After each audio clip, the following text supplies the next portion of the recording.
The house loomed, a faded monument to a past I thought I'd buried. The same peeling white paint, the same overgrown rose bushes Mom never bothered to prune, the same suffocating sense of wrongness. My fingers trembled above the doorbell. It felt like pressing a detonator. My cell phone, tucked into my jeans pocket, vibrated against my thigh, a phantom echo of the call that brought me here. Mom's voice, ragged and desperate, a stark contrast to the polished, dismissive tone. I remembered so well. "Please, Amelia, you have to come." That was all. No explanation, no apology, just a raw plea that clawed its way through my defenses. Behind me, parked awkwardly in the driveway, was my SUV. Inside, asleep, was Lily. She was the only reason I hesitated before the door.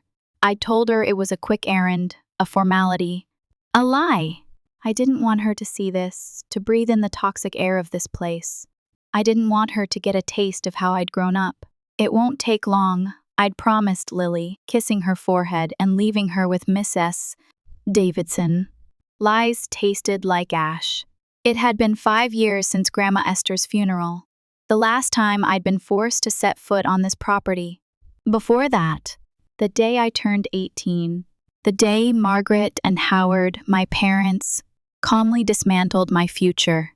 The scholarship. The acceptance letter to the prestigious school I bled to attend. All for nothing.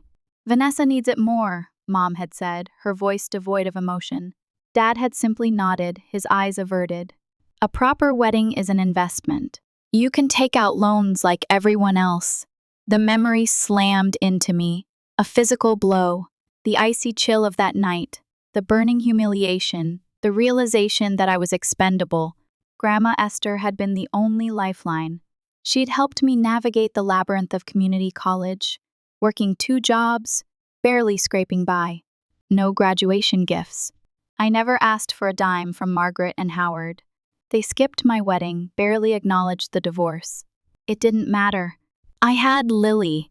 I had my own condo and business, built on the back of my grandmother's inheritance.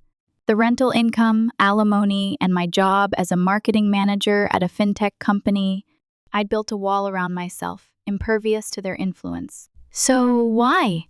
Why now, after all this time, the sudden urgency? I took a deep breath, trying to quell the tremors that threatened to overwhelm me. Just get it over with. I pressed the doorbell. The chime echoed through the house, a jarring intrusion on the quiet, leafy street. The door creaked open. Margaret? Smaller than I remembered, somehow. The sharp edges softened by age, but the cool calculation in her eyes was still familiar. "Amelia, you came." The relief in her voice was unsettling almost. Genuine? Dad stood behind her, a looming presence, his face a mask of strained composure.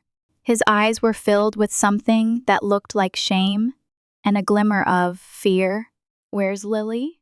Mom scanned the empty space behind me, her voice laced with expectation.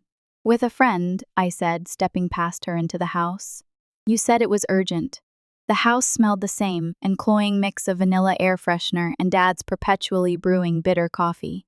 But something was different. The furniture, once pristine and expensive, was now worn, faded, like its inhabitants. They led me into the living room. Mom twisted her hands in front of her, a nervous tick I hadn't seen in years. "Would you like some tea?" she offered, her voice thin. "Just tell me why you called," I said, remaining standing. I wanted to be able to leave quickly. Silence descended, thick and heavy. Then Mom crumpled. Not the quiet, dignified tears I associated with her, but a raw, gut-wrenching sob. Dad put an arm around her shoulders, his face tight. He spoke. "We're going to lose the house." The words hung in the air, devoid of impact. This was just the beginning. I knew it. Mom gasped for breath. "Vanessa." My stomach clenched. "Always Vanessa." Dad took over, his voice flat. "She asked us to take out a business loan for Derek's company. We put the house up as collateral." The pieces clicked into place, a horrifyingly predictable puzzle. "And let me guess," I said, my voice devoid of inflection. Vanessa and Derek aren't paying? Dad looked away, his silence confirmation enough. The business failed, Mom said, her voice choked with tears. They stopped making payments months ago. We tried to cover it, but you can't, I finished, my arms crossed tightly. We didn't know who else to ask, Mom pleaded, wiping her eyes. We know you're doing well, Amelia. You have the condo, the rental income, your job. We wouldn't ask if we weren't desperate. I laughed, a sharp, ugly sound that made them both flinch. So, let me get this straight, I said, my voice barely a whisper. You called the daughter you discarded, the one whose future you stole, because now you need money? Amelia, please, Mom whispered, her eyes red and swollen. We're family. I stared at them, these people who had systematically dismantled my life, and I felt nothing. No anger, no sadness, just a cold, hollow detachment. Still, I surprised myself when I spoke. I'll think about it. Before they could say another word, I turned and walked out. The door slammed behind me, a fitting punctuation to this surreal, horrifying scene. The drive back was a blur. My mind raced, a whirlwind of resentment and confusion. They deserved to lose everything. I owed them nothing. But then, Lily's face flashed in my mind. Her wide, innocent eyes, the way they lit up when I mentioned seeing my parents. Can I meet them, Mom? The thought lingered, a persistent ache. Lily deserved to know her grandparents. And maybe, just maybe, I needed this too. Maybe I needed to finally confront the ghosts that haunted me. You're insane, Olivia declared, stirring her latte with unnecessary force. After everything they did? I can't believe you're even considering helping them. We were at the bean scene, our usual spot, a haven of comfy armchairs and the aroma of roasting coffee. Olivia, my best friend since high school, knew every scar, every heartbreak. She was fiercely protective, a loyal pit bull in a designer dress. Maybe I am, I admitted, swirling the remains of my own coffee. But Lily deserves a chance to know them. She can know them without you bailing them out, Olivia retorted, her voice sharp. They made their bed, Amelia. Let them lie in it. I know, I said, sighing. But maybe I need this too. Maybe this is my chance to fix things. To prove that I'm not bitter, that I'm over it, Olivia snorted. Honey, being over it doesn't mean writing a blank check to the people who tried to ruin your life. I know, I repeated, feeling the weight of her words. But Lily, Olivia softened, her expression softening. Okay, I get it. But promise me, Amelia, promise me you won't let them walk all over you again. I looked her in the eye. I promise. This time, things will be different. A week later, I found myself pulling into my parents' driveway once more.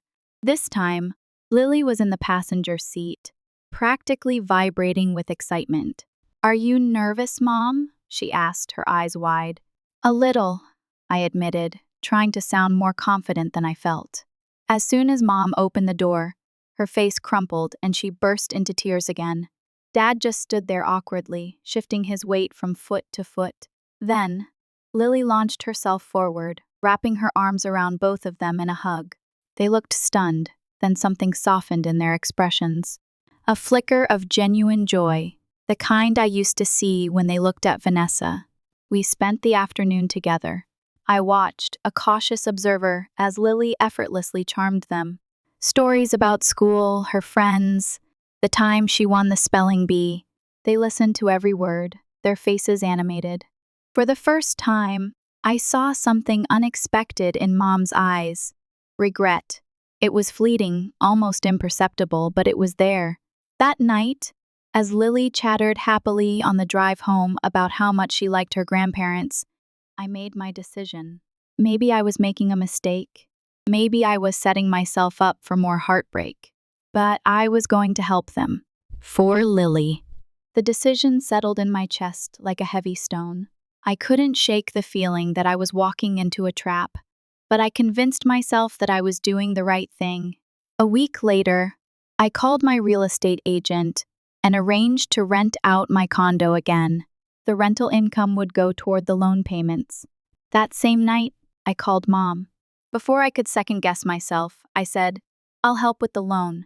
The silence on the other end stretched so long that I thought the call had dropped. Then Mom started crying, a choked sob that rattled through the phone. "Thank you, Amelia. Thank you so much. I'm not doing this for you," I said, my voice hard. "I need you to know that." "What do you mean?" she asked, her voice laced with confusion. "Lily and I are moving in," I said, letting the words hang in the air. "The rent from my condo will go toward the loan. But I'm setting boundaries, Mom. I'm not here to be taken advantage of." 2 weeks later, Lily and I arrived with boxes neatly packed in the trunk of my car. Moving into the house I swore I'd never set foot in again felt surreal. Dad struggled to hide his discomfort, while Mom fussed over Lily as if she had been a doting grandmother all along. The house itself was still the same, but I immediately set about changing things. I replaced the old refrigerator with one that actually worked, bought a dishwasher that wouldn't break down mid-cycle, and got a washing machine that didn't sound like it was preparing for takeoff. Lily was delighted, especially with the new fridge that had an ice maker. Dad's back problems, which he had spent years grumbling about, improved now that he didn't have to wash dishes by hand. Mom, always claiming to be overwhelmed, suddenly had no complaints when I took charge of the household expenses. At first, things settled into an easy rhythm. Mom started making breakfast every morning, something she had never done when I was a child. For a while, I let myself believe that we were healing. She picked Lily up from school, helped with homework, and even started baking with her, something I had never had the patience for. Dad cut back on work and spent more time at home, introducing Lily to chess, a game I never learned. Their weekly matches quickly became a routine. I started taking on more hours at work, knowing Lily was being looked after. Then, one afternoon, I was called into my boss's office. "We've noticed your increased dedication," he said, his expression serious, "and we want to offer you a promotion." It came with a significant raise, but also the expectation of traveling for business. A year ago, I would have turned it down without hesitation. Single mom, no real support system. It wouldn't have worked. But now things were different. "I'll take it," I said, surprising even myself. The first time I had to leave for a business trip, I was a nervous wreck. 3 days in Denver felt like an eternity. But Mom sent me pictures of Lily doing homework, eating dinner, laughing with Dad. It worked. It all worked. For the first time in my life, it felt like I was part of a functioning family. But then I started noticing little things. Mom would take phone calls behind closed doors, emerging with red-rimmed eyes. I would catch glimpses of bank transfers on her phone, money leaving her account. When I finally confronted her, her answer made my stomach churn. "Vanessa needs help sometimes," she said, her voice weary, as if I were the unreasonable one. "She's going through a rough patch with Derek." I almost laughed. "A rough patch? Mom, I'm paying for all of your bills and the loan that Vanessa defaulted on," I said, my voice tight. "How is it fair that you're sending her money?" "You don't understand," Mom snapped, suddenly defensive. "Vanessa isn't to blame for Derek's business failing. She has 2 children to think about. And I have 1, I said coldly. "And all your bills to pay." Mom turned away, shutting down the conversation the way she always did when it came to Vanessa. The arguments became more frequent after that. I told myself I could ignore it, that it wasn't worth ruining everything when Lily was happy. But deep down I knew, this family had never changed.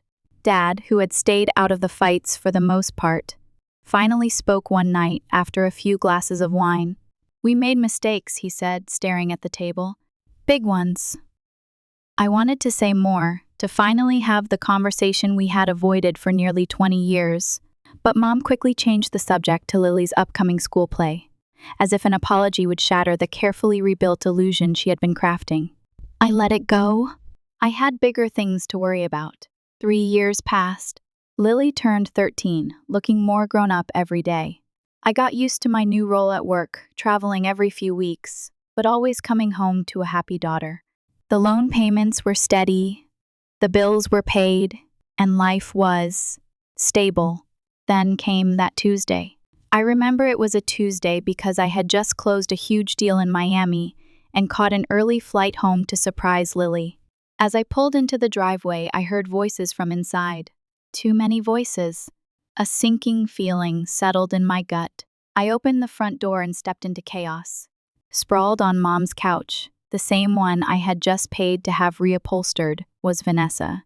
Her two kids, Noah and Olivia, were on the floor with their tablets.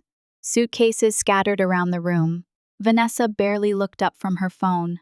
"Oh," she said, her voice lazy. "Look who's here." I didn't move, my work bag still hanging from my shoulder, my exhaustion evaporating as I took in the scene. "We left Derek," Vanessa announced, stretching as if she had just come back from a vacation rather than leaving her marriage. Total deadbeat. "So, we'll be staying here for a while." The words hit like a slap. "You'll be staying here?" I repeated, my voice slow, deliberate. "In the house where I pay all the bills? On the loan that you defaulted on?" Vanessa's expression darkened. "Oh, here we go," she snapped, waving a hand dismissively. Miss Perfect with her money and her job. Some of us have real problems, Amelia. Actual problems. I felt the sharp sting of betrayal, the bitter taste of history repeating itself. I turned to my parents, hoping, praying that they would back me up. They didn't. Dad looked at the floor. Mom bit her lip and said softly, "She has nowhere else to go, Amelia. We need to support each other." I laughed, but it came out hollow. "Funny how family only matters when you need something," Mom bristled. "That was years ago. Why can't you let it go?" I stared at her, at Dad, at Vanessa lounging on the couch like she had never left. "You want to talk about letting things go?" I said, my voice low. "Fine. I'm letting this go right now." I grabbed my bag and headed for the door. "But don't think for a second I'm letting it happen again." Vanessa rolled her eyes and went back to her phone. Mom sighed. Dad said nothing. And I knew in that moment that I had made a terrible mistake. Vanessa settled into the house as if she had never left, slipping effortlessly back into the role of the favored daughter. I watched from the sidelines, furious but not surprised. She didn't get a job, didn't even pretend to look for one. Instead, she spent her days sprawled on the couch, scrolling through her phone, while her kids ran wild through the house, making messes that were somehow never hers to clean. Mom doted on them, fussing over Noah's schoolwork, helping Olivia with her hair every morning, cooking meals tailored to their preferences. Lily and I became an afterthought. The shift was gradual at first, almost imperceptible, until one day I realized that my parents no longer paid attention to Lily at all. She noticed it before I did. The first time, she had come home from school, excited to show Mom a math test she had aced. "Grandma, look, I got a 98, 98, 98, she said, beaming, waving the paper in front of her. Mom barely glanced up from where she was kneeling beside Noah, helping him with a puzzle. "That's nice, sweetheart," she said absent-mindedly, before turning her attention back to him. Lily stood there, the paper still in her hand, her smile slipping. Then, a week later, she asked Dad if they could play chess, one of their traditions, something they had done every Sunday since we moved in. He sighed, rubbing his forehead. "I'm tired, Lily." "Not tonight." An hour later, I found him in the backyard playing catch with Noah, laughing in a way I hadn't heard in years. Lily stood in the kitchen, watching through the window, her shoulders slumped. I started taking on more projects at work, throwing myself into my career because being at home had become unbearable. I knew it was only a matter of time before Mom would try to guilt me into giving Vanessa money, and I wasn't ready for that fight yet. Instead, I worked late, making excuses to stay out longer because the house wasn't mine anymore. It belonged to Vanessa and her children, and we were just guests. An afterthought, a means to an end? One Wednesday afternoon, I got home earlier than usual, deciding that Lily and I needed an escape, ice cream, a movie, anything to make up for the way she had been ignored lately. As I opened the front door, I heard shouting, "You lazy, good-for-nothing brat." Vanessa's voice rang through the house, sharp and venomous. "Look at this mess! Clean it up right now!" I rushed inside to find Vanessa standing over Lily, who was on her knees, hurriedly picking up scattered toys. Noah and Olivia's toys. Vanessa's face was twisted in anger, arms crossed, while Mom stood in the kitchen, pretending not to hear. "What the hell is going on?" I demanded, my voice shaking. Vanessa scoffed. "Your precious princess refuses to help around the house," she said. "She thinks she's too good to clean up after her cousins." I looked down at Lily, her small hands clutching a handful of toy cars, her face red with embarrassment. I turned back to Vanessa. "You mean your kid's mess?" I said coldly. "Where are they?" Vanessa shrugged. "They're napping." "Someone has to keep this house in order. And since you're never here—" "I'm never here because I'm working," I snapped, stepping between her and Lily. Unlike some people who lie around all day expecting everyone else to support them, the fight that followed was ugly. Vanessa shrieked about how I had always been selfish, how I had always acted like I was better than her, how I had never understood what it was like to have responsibilities. Mom rushed to her defense, of course, saying I was being too harsh, that Vanessa was going through a hard time. "Lily's cousins need us," Dad added weakly.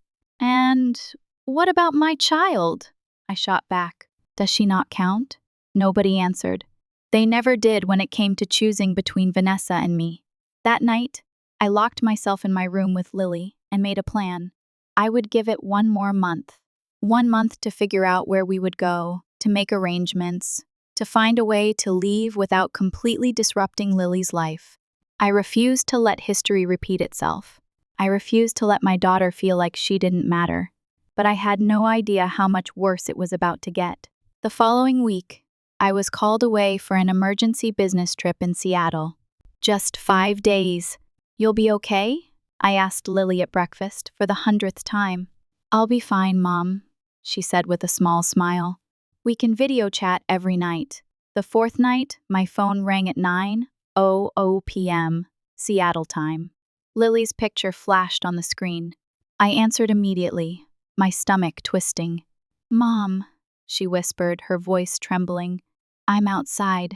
My breath caught. "What? What do you mean you're outside?" "Aunt Vanessa kicked me out," she said, sniffing. "She said I was in the way. I only have my phone." I didn't know what to do. The world stopped spinning.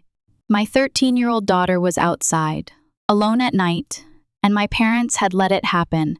Shaking, I called Olivia. "Please," I begged, my voice breaking. "Lily's outside my parents' house. Go get her." Then I called Vanessa. She answered on the 5th ring, sounding annoyed. "Oh, did the little princess call you?" she sneered. "Maybe now she'll learn not to be so stubborn. Always arguing, always thinking she's better than everyone else." I hung up and called Mom. She answered, her voice cautious. "Lily is outside," I said, my voice cold. "Did you know that? Did you watch Vanessa throw her out?" There was a pause. Then Mom sighed. "Maybe it's better this way, Amelia. Maybe you and Lily should find somewhere else to live. You don't really fit here anymore." A numbness spread through me. "You're right, Mom," I said quietly. "We don't fit here." We never did. I booked the first flight home. It was time to end this cycle once and for all. The flight home was the longest 5 hours of my life. Olivia sent me updates every half hour, but I couldn't breathe properly until I saw Lily with my own eyes. When I finally arrived at Olivia's house at 3:00 a.m., she was asleep on the couch, curled up in a ball, dried tear tracks still visible on her cheeks. I knelt beside her, brushing the hair from her face, my rage boiling beneath my skin. Olivia sat beside me, lowering her voice. "She told me what happened," she whispered. "Amelia, it's worse than you think." I swallowed hard, my fingers tightening around the blanket draped over Lily. "Tell me." Olivia hesitated, then sighed. "Vanessa's been treating her like a servant for weeks, making her clean up after her kids, cook meals, do their laundry. A cold horror crept up my spine. Why didn't she tell me? Olivia glanced at Lily and shook her head. She said she didn't want to ruin things for you, that you seemed happy. I clenched my jaw, forcing down the guilt. I had been so focused on making this situation work, on pretending that my parents had changed, that I hadn't seen what was happening right in front of me. But this was unforgivable. Olivia wasn't done. She told me something else. When Lily finally stood up for herself, told Vanessa she had a test to study for and couldn't clean up their mess, Vanessa lost it. She screamed at her to learn her place, and then Olivia hesitated, and I knew whatever she was about to say would break me. She grabbed Lily's arm and physically shoved her toward the front door, told her to get out. I sucked in a sharp breath. My hands curled into fists as I forced myself to stay calm. And my parents? Olivia's expression darkened. They watched. They did nothing. I didn't sleep that night. While Lily lay safe on Olivia's couch, I sat at the kitchen table making phone calls. First, to my real estate agent, asking how quickly I could break the lease with my tenants. Then, to a moving company, setting a time for them to come as soon as possible. And finally, to my lawyer. By sunrise, I had a plan. The next morning, I took Lily to breakfast at her favorite diner, though neither of us really ate. She just picked at her pancakes while I stirred my coffee, too angry to drink it. "Baby," I said finally, setting my mug down, "I need you to be honest with me. Has Vanessa ever hurt you before?" She hesitated, pushing a piece of pancake around her plate with her fork. "She said I was spoiled," she finally whispered, "that I thought I was better than her kids." My hands trembled as I reached for hers. "And what about Grandma and Grandpa?" I bit my lip, then sighed.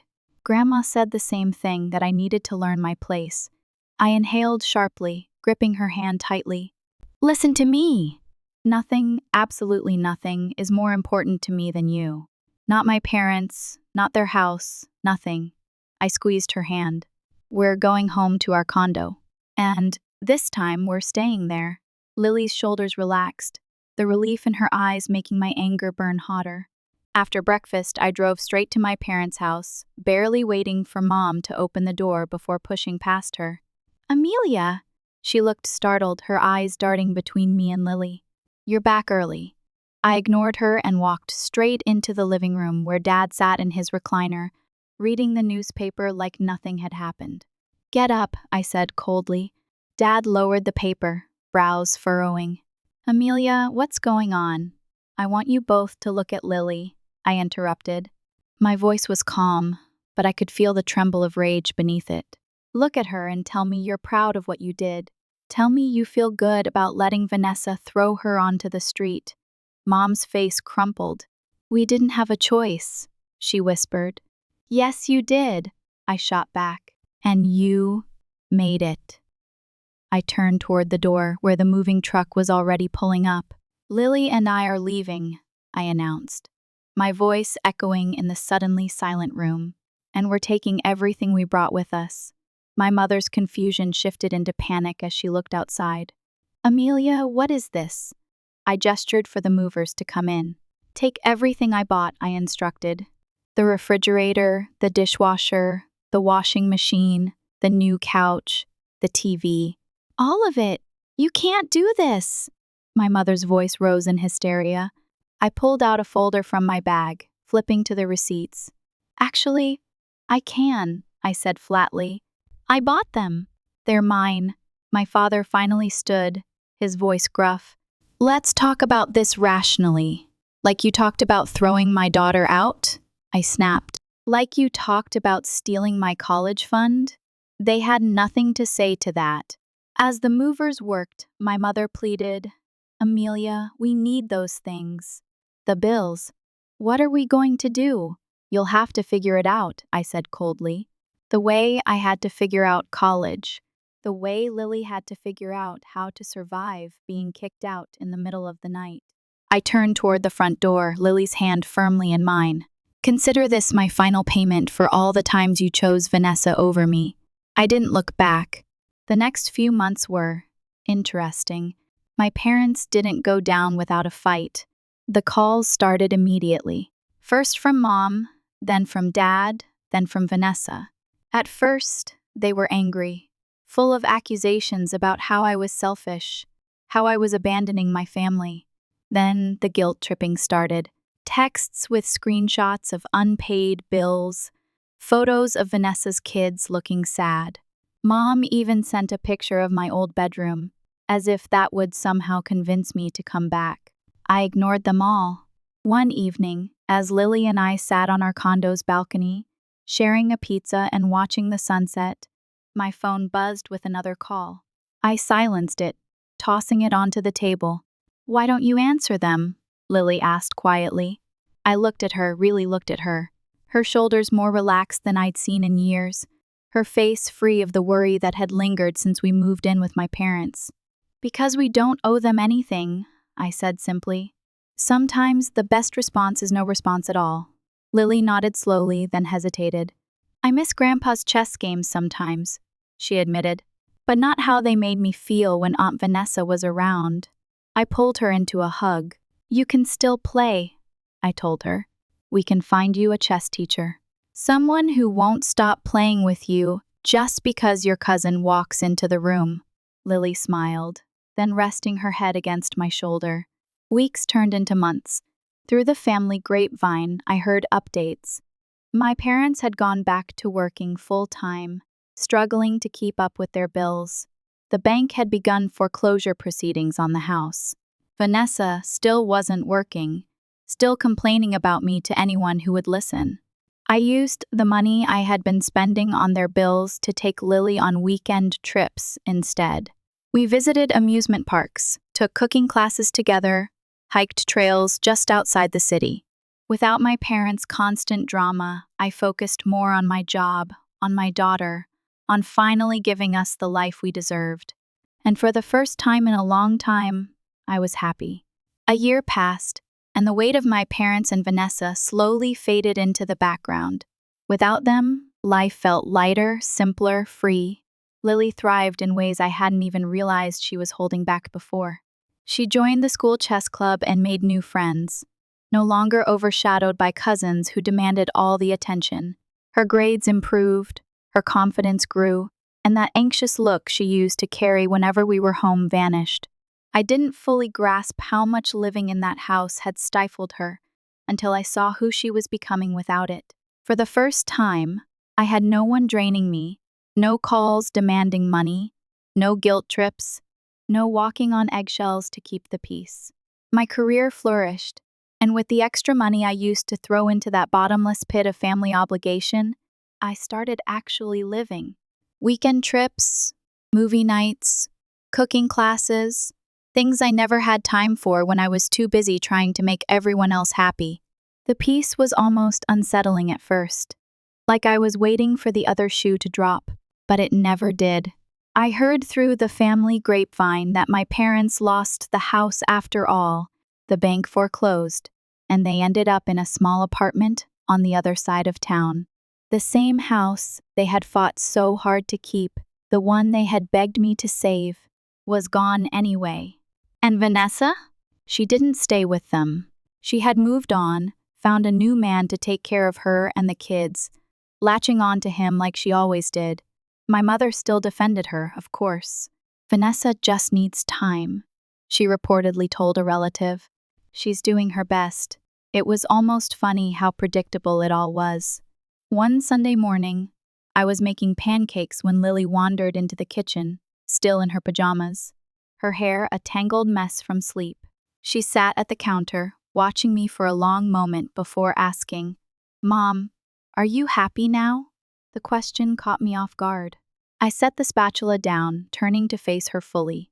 "Yeah," I said after a moment of thought. "I am." Lily smiled, and for the first time in years, there wasn't a trace of hesitation in her expression. "Me too," she said simply.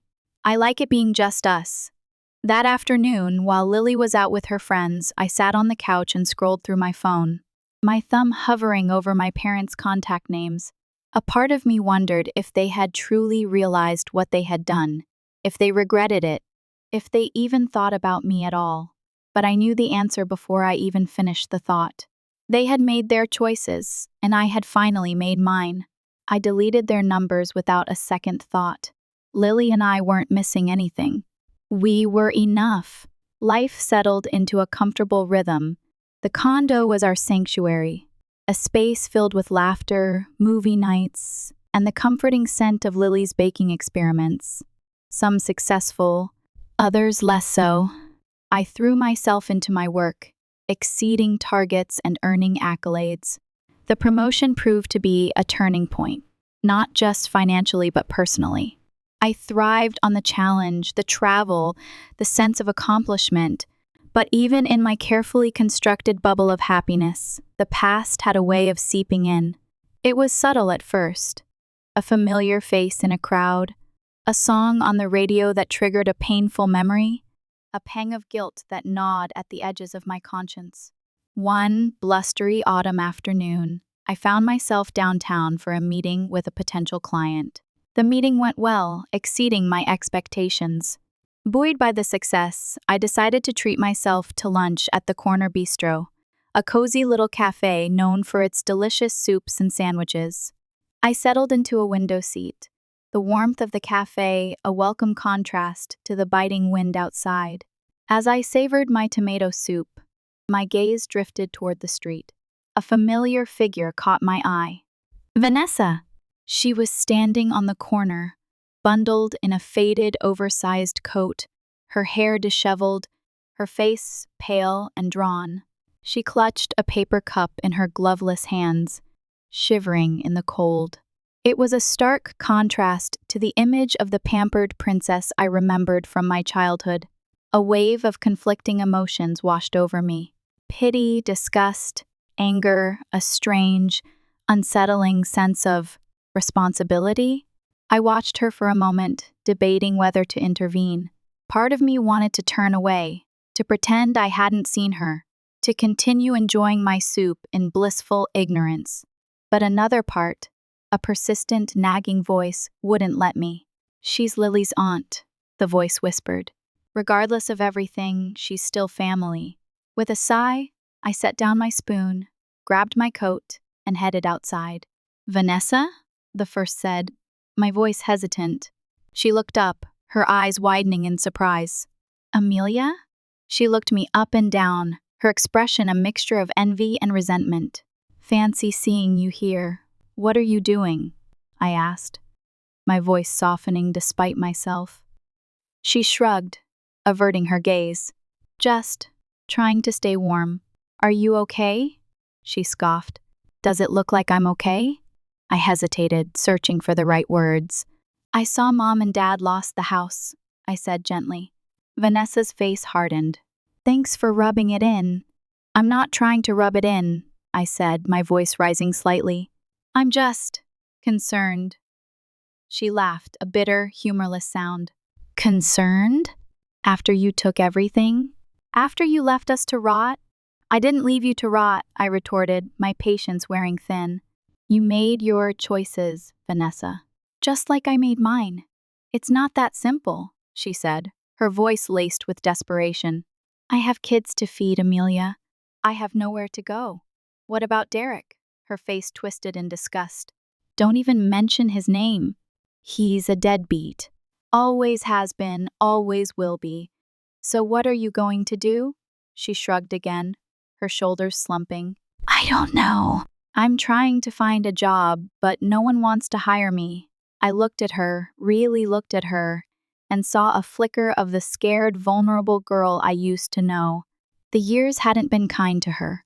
She looked worn, defeated, lost. "Look," I said, making a decision. "I can't give you money. I can't let you move back in with me. But I can help you find a job." Vanessa stared at me, her eyes narrowing in suspicion. "What's the catch?" "No catch," I said. "I know some people. I can put in a good word for you. But you have to promise me you'll actually try." She hesitated, then nodded slowly. "Okay," she said, her voice barely a whisper.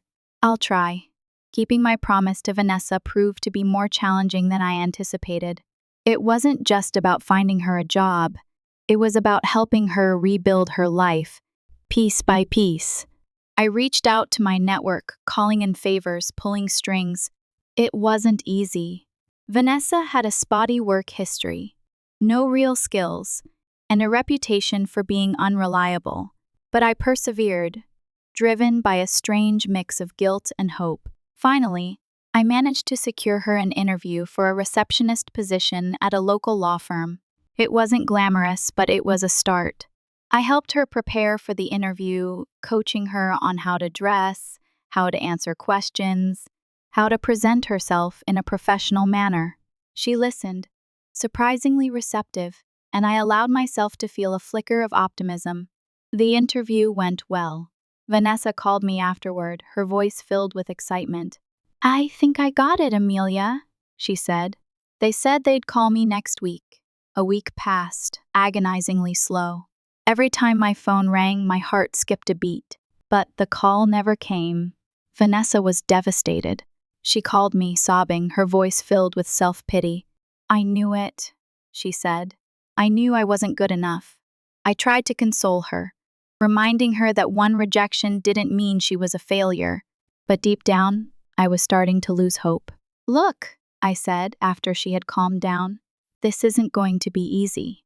You're going to face setbacks. But you can't give up. You have to keep trying." She sighed. "I don't know, Amelia. It's just so hard." "I know," I said, "but you're stronger than you think you are. And I'm here to help you." I spent the next few weeks scouring job boards, attending job fairs, and networking on Vanessa's behalf.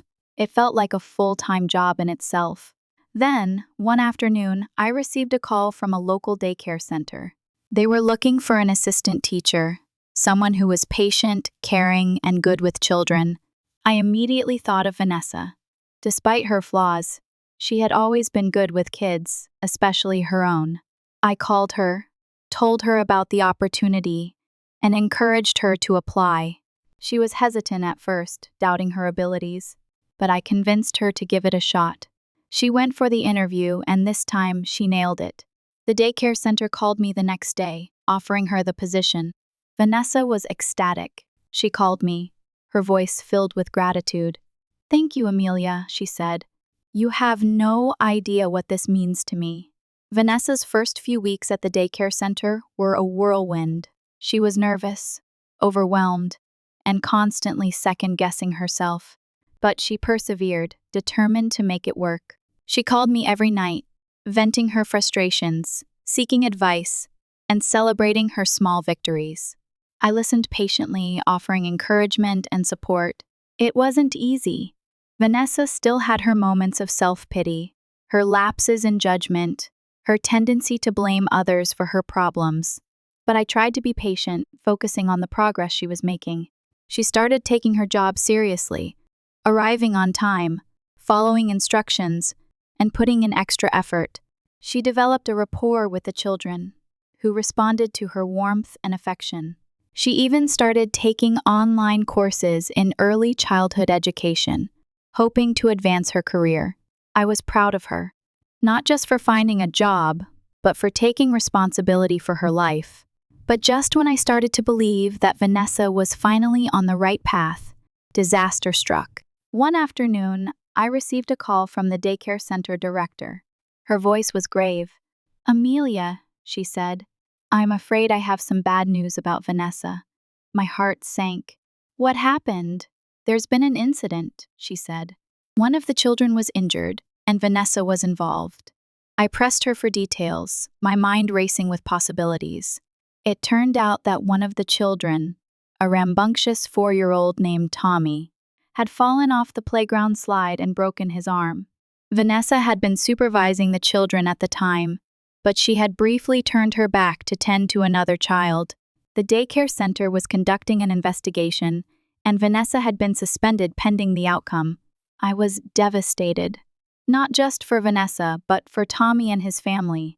I knew that accidents happened, but I couldn't shake the feeling that Vanessa had been negligent. I called her, but she didn't answer. I left a message, urging her to call me back. Hours passed, agonizingly slow. Finally, Late that night, my phone rang. It was Vanessa. Her voice was choked with tears. "I messed up, Amelia," she said. "I messed everything up."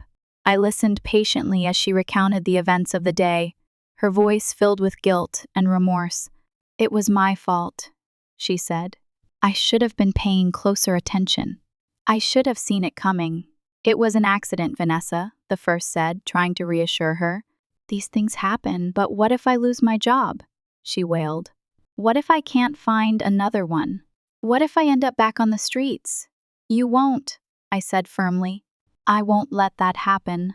But you have to take responsibility for your actions. You have to apologize to Tommy's family. You have to show them that you're truly sorry," Vanessa agreed. And the next day, she went to Tommy's house and apologized to his parents. They were understandably angry, but they appreciated her sincerity. The daycare center eventually concluded its investigation and decided to reinstate Vanessa with a warning. They recognized that the incident had been an accident and that Vanessa had shown genuine remorse. Vanessa was relieved, but shaken. She vowed to be more vigilant in the future, and she took extra training courses in safety and supervision. The incident served as a wake-up call, not just for Vanessa, but for me as well. I realized that helping her wasn't just about finding her a job. It was about helping her change her life to become a better person. And that was a long, difficult journey, with many setbacks along the way. As Vanessa slowly pieced her life back together, a different kind of crisis was brewing. My mother called me one evening, her voice tight with anxiety. "Amelia," she said, "can you come over?" "It's about your father." I hesitated, a wave of apprehension washing over me. "What's wrong?" "He's sick," she said. "Really sick. The doctors don't know what it is." I pressed her for details, but she was vague. "Just come," she pleaded. Please, I couldn't refuse. Regardless of everything, Howard was still my father. I arrived at their apartment, a cramped, dimly lit space that felt a world away from the spacious, sun-filled condo I shared with Lily. My mother opened the door, her face drawn and weary. She led me into the living room, where Howard lay on the couch, his face pale and gaunt. He looked up as I entered, his eyes filled with a mixture of fear and shame. "Amelia," he said, his voice weak. "Thanks for coming." I sat down beside him, my heart aching at the sight of his frail form. "What's going on, Dad?" He sighed, and then began to tell me about his symptoms. Unexplained weight loss, persistent fatigue, abdominal pain. He had been seeing doctors for months, but they couldn't figure out what was wrong. "They think it might be cancer," he said, his voice barely a whisper. My heart sank. "Cancer!" The word hung in the air, heavy with dread. "What are they doing?" I asked, my voice trembling. "They're running tests," he said. "But they're expensive, Amelia. Really expensive. And we don't have the money." He looked at me pleadingly, and I knew what was coming. "We need your help," he said. "We know you're doing well, Amelia. We wouldn't ask if it wasn't a matter of life and death." I hesitated, torn between conflicting emotions. Part of me wanted to refuse, to tell him that he had made his bed and now he had to lie in it. But another part, the part that still loved him, wouldn't let me. "How much do you need?" I asked, my voice resigned. He told me the amount, a staggering figure that made my head spin. I knew I could afford it, but it would wipe out a significant portion of my savings. "I'll think about it," I said, my voice noncommittal. I spent the next few days wrestling with my conscience. Could I really turn my back on my father when he was facing a life-threatening illness? Could I forgive him for the hurt he had caused me in the past? Lily was surprisingly supportive. "You have to help him, Mom," she said. "He's your dad." I knew she was right. I couldn't let my resentment overshadow my compassion. I called my mother and told her that I would help. She was overjoyed. "Thank you, Amelia," she said, her voice filled with gratitude. "You're a lifesaver." I transferred the money to their account, and Howard began treatment immediately. The following months were a blur of doctor's appointments, chemotherapy sessions, and hospital stays. Howard's health deteriorated rapidly, and he became increasingly weak and frail. I visited him as often as I could, bringing him books, magazines, and small gifts.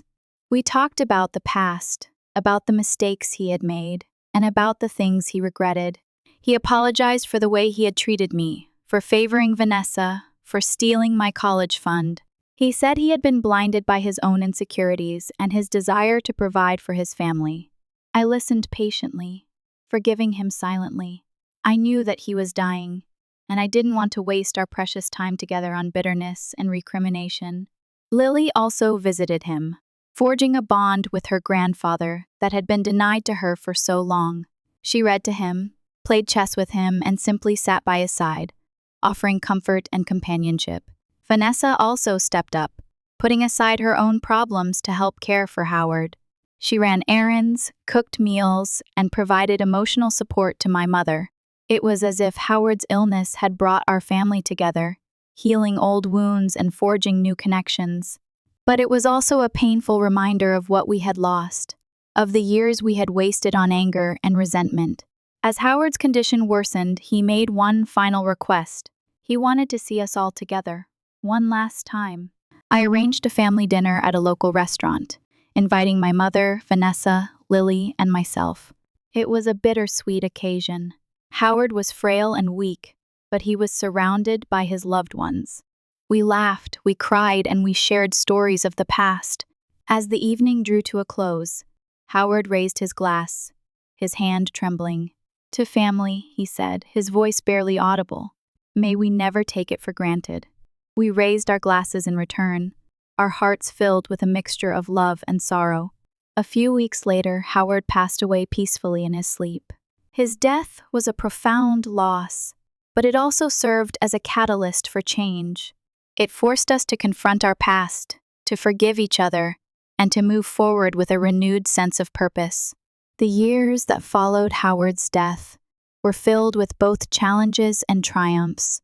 Vanessa continued to work at the daycare center, excelling in her role and earning the respect of her colleagues. She eventually enrolled in a degree program in early childhood education, determined to make a career out of her passion.